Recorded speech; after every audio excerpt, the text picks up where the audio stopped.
y'all. SB Roz here, the coach and often messy whole human who writes SB's Chipped Plaster and Death and Stuff here on Substack. I'm going to share a tool with you today that I use a whole lot in session. I've always used it a whole lot in session, but all the more so these days. And I think why will become evident as we go through this activity. Um, and so it helps to have a sheet of scrapped paper. We have a unique relationship between our brain and our hand. And so writing things down is incredibly helpful, and our brains can be really sneaky and really trolly, and it's harder for our brains to troll us on paper. So if you want to play along, grab a piece of paper, draw yourself a vessel of some sort. Obviously, this is a cup. I also do excellent stick figures. Ask me about them sometime. So what this cup is meant to represent is your capacity, a person's capacity, right? The sort of cognitive, emotional capacity. And when we hit the edge of our capacity, the end of our capacity, and just like too much water in a glass will overflow, we too overflow. And what that looks like can look very different for us. So there's a lot of thematic similarities, like anger is really normal when we overflow, right? Shut down, tears, trouble making decisions, right? For some of us, we withdraw, right? We might like turtle up, you know. So noticing what yours are when you overflow is really helpful, so that when you are here, you can refer back here, right? And be like, okay, what's actually going on here, right? And maybe bring some self-compassion to the mix. Speaking of which, let's get over here. So here we are. We each have our own vessel, and we each have our own sort of pre-built, our inborn amount of vessel already full, right? And some people have blessedly little already full, and some people have a whole lot, right? And that's not people being good or bad or right or wrong or anything like that. That's just different humans with different biology, right? With different biosocial factors, in fact. And that is also why two people can have the same experience, and one of them can be like, "Oh, that was not awesome," and the other one can be like, "Oh, that was seriously harmful, and I need a lot of help." Okay. So in session, what'll happen is somebody will be noticing these kinds of things going on. We'll go, okay, well, like, let's check out what's happening here. Okay. And so I'll say, like, oh, I know that you had an injury recently. Like, what's happening with that? And they'll be like, oh, I'm doing all this PT and there's all this pain. And it's very time consuming and expensive. And I go, okay, like, how much bandwidth is that taking? They'll say, maybe like here, right? Like, that's the injury, right? It's taking a lot. And I was like, you had a big project at work, like, and I'm like, yeah, it's going really well, but again, it's really stressful and there's a lot going on. Okay, what's that taking? Like, yeah, it's like a little bit more. So like maybe this, right? Project at work,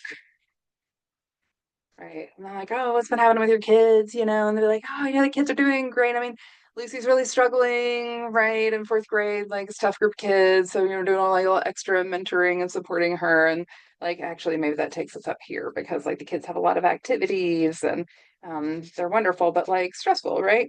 And then like, oh, okay, well, like what's happening up here? Oh, like we had that weird experience with our in-laws and things are still pretty tense, which is really awkward because we usually see them every Sunday or whatever, right? So we're gonna put that there.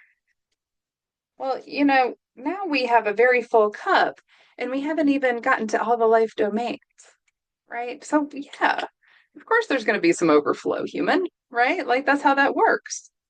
Part of the biggest reason I wanted to bring this up to you today, one is because this is always a helpful thing to do. We're always running, with questionable bandwidth because we have very full lives and we have a lot going on.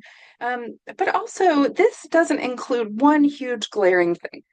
Okay. And it's something that affects all of us. And I do mean all of us. Um, and that is the social political experience we're in the midst of, right?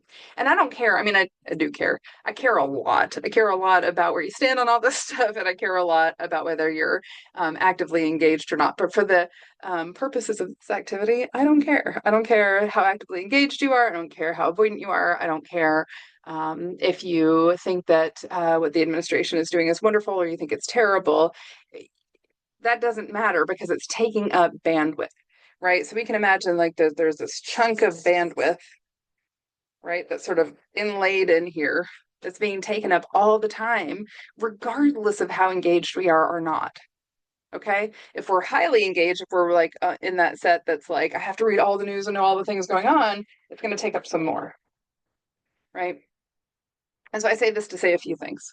One is, can we be compassionate with ourselves because we're all working at a deficit, right? We're all working with an enormous amount of bandwidth just sucked up by things that are largely out of our control. That doesn't mean we can't make an impact. Let's talk about that, friends, but not today. So let's bring some compassion to ourselves.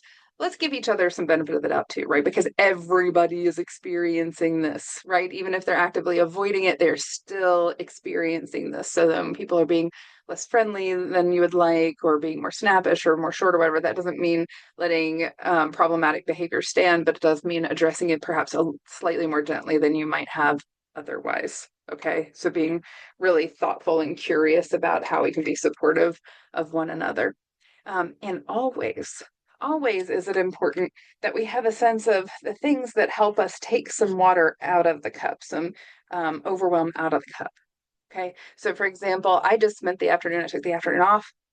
And my wife and I did what we call a ramble, which is basically just us walking around and going to random places that we either need to run errands or think of. And we stopped for a really awesome Vietnamese lunch and just really, really enjoyed the time together, right? And so that was restorative for me, right? Taking a ramble with my person, super restorative for me, right? Walking in general, right? And other ways of moving our bodies tends to be restorative.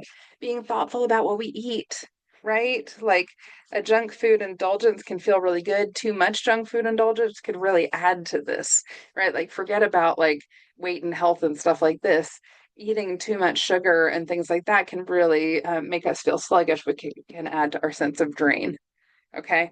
Um, meditating, doing yoga, talking to friends, joining a book club. There's so many things, depending on you and your nervous system, that can really help drain that water. Okay. Like create some space. This is AKA self care, right? Like the real deal self care, not the like go buy something self care. Like the real deal, gain some energy, be kind to yourself, self care. So I encourage you to sit down and write out one of these for yourself. Maybe you write one out with people that you love in your household or something like that. And let's see where we all are. Let's see what's filling us up, right? And let's get really curious about what can bring that back down. And seriously, if you are scared, if you are overwhelmed, please reach out to me. I am excellent at talking people off cliffs and into action. And so if you're ready to do that, and that's not a pitch, friend, that's one citizen to another. If you're ready, let me know. I've got time as a gift for you. All right. Thanks for tuning in. Please be kind to yourself and to others. We need all the kindness we can get. Take care, friends.